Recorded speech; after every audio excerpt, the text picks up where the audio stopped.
Então, de volta, pessoal, continuando essa parte 3 aqui, nosso item 3.9, vamos falar aqui sobre tipos de certificados. Essa aula é um pouquinho mais puxada, porque é bem teórica, ver parte técnica de certificados.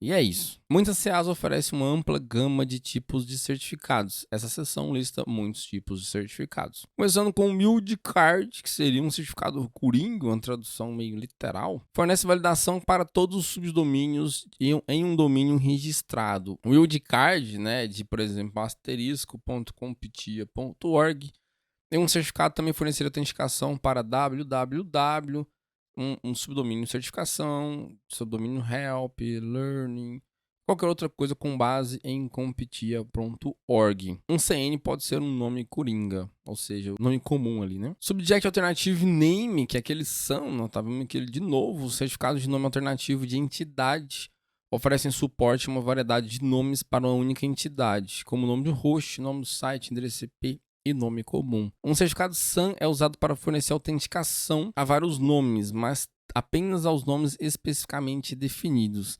Assim, ele opera de maneira diferente de um coringa, ou seja, o coringa você pode usar para todos, o SAN você teria que usar um para cada um ali. Code Signing, um certificado de assinatura de código, é usado para verificar a origem do código-fonte ou do código compilado.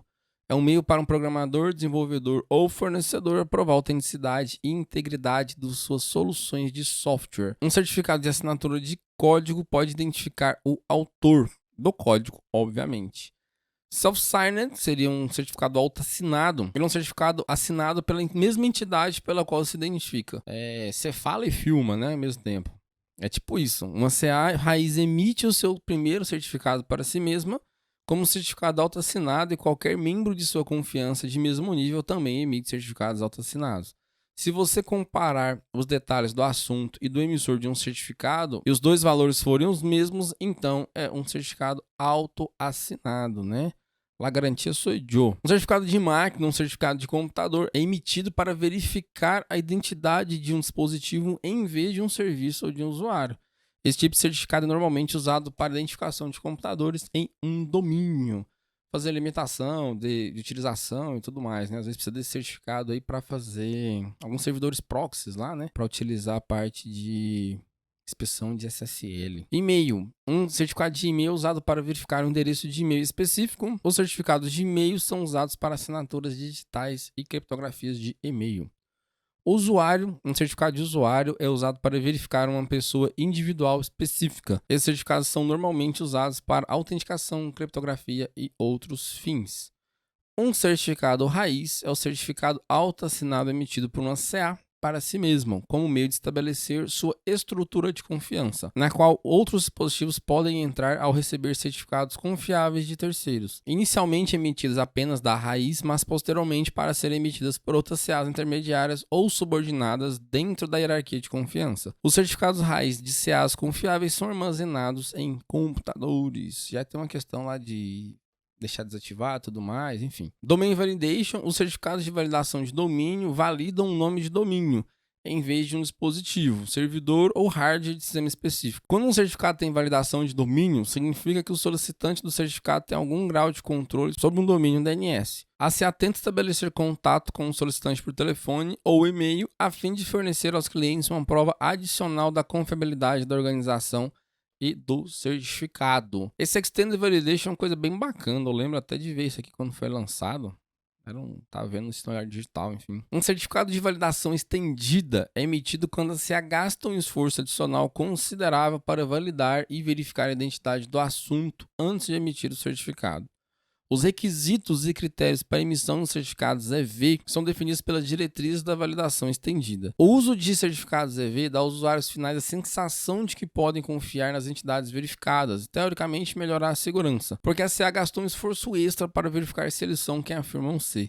Lembre-se que nenhum processo de verificação de CA é infalível. Assim, quando apresentado em qualquer tipo de certificado, em vez de pensar que o certificado verificado e validado permite estender a confiança à entidade remota, considere que isso aumenta a sua garantia de que você saberá quem culpar quando as coisas derem errado. Bem interessante esse trecho, né? Os administradores e usuários finais sempre precisam tomar suas próprias decisões de confiança com base nas perspectivas subjetivas de reputação do alvo. E o uso de certificados EV diminuiu, pois a maioria dos navegadores não indica mais se um site possui um certificado EV. Vocês se lembram um tempo atrás? Quando a gente entra no site lá, ele tem um HTTPS, né?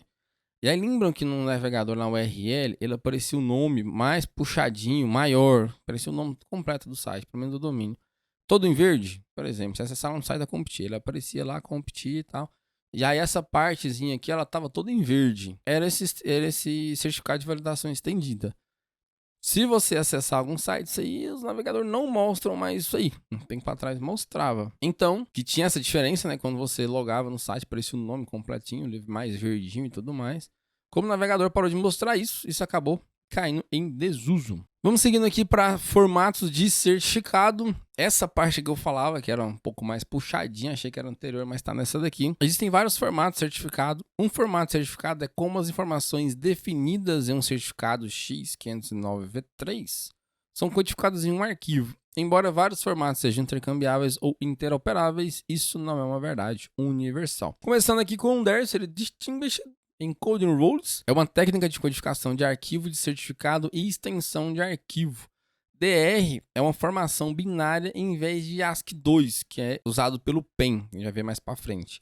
Um certificado DR encoded pode ser armazenado em um arquivo com extensão .der ou .ser. O DER pode ser usado para armazenar certificados de servidor, certificados intermediários e chaves privadas. Pode ser usado na maioria dos cenários, mas normalmente é usado em relação ao Java. Interessante esse dado aqui.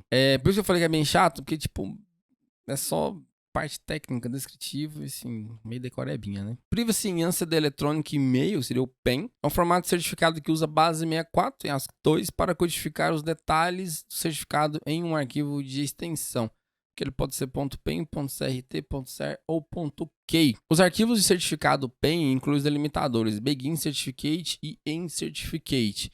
Então isso demonstra um pouquinho aqui que está usando base 64, coisas do tipo, né? Pode ser usado para armazenar certificados de servidor, certificados intermediários e chaves privadas.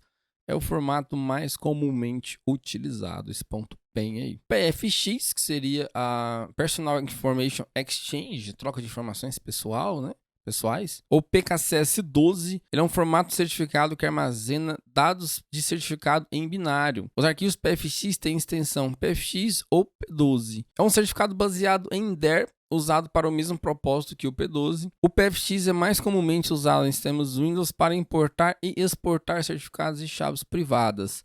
Pode ser usado para armazenar certificados de servidor, certificados intermediários e chaves privadas. É um formato de arquivo de arquivamento que pode armazenar vários objetos certificados em um único arquivo. .ser seria um certificate, uma forma alternativa do .crt. É uma extensão de arquivo que pode ser usada para armazenar um certificado formatado em DER ou PEN. .p12 aqui, né, o PKCS12, ele é baseado em DER e é uma opção de extensão de arquivo para certificados formatados em PFX. Os certificados P12 são geralmente usados para armazenar chaves privadas com o certificado. É melhor criptografar esses certificados porque eles contêm chaves privadas e os certificados P12 também podem incluir cadeias de certificados. Seguindo aqui para o P7B, ou PKCS7, é um formato de certificado que armazena dados de certificado em arquivos ASCII codificados em base 64. Os dados no formato P7B podem ser armazenados em um arquivo com extensão P7B ou P7C. Os arquivos de certificado P7B incluem os delimitadores Begin PKCS7 e End PK7. Isso, né, da chave da criptografia. Pode ser usado para armazenar apenas certificados e certificados de cadeias, não chaves privadas. Bem puxadinho isso, né? Torcer para ter umas questões para praticar isso daí, para a gente revisar e fixar um pouco mais. Bom, pessoal, então essa parte fica por aqui. Nossa parte 3, a gente não tem conceitos para falar ali para frente. Vou colocar em outra parte para não ficar tão puxado. Então é isso. Deixe comentário e não se esqueça do feedback. E vejo vocês na próxima aula. Forte abraço, até lá.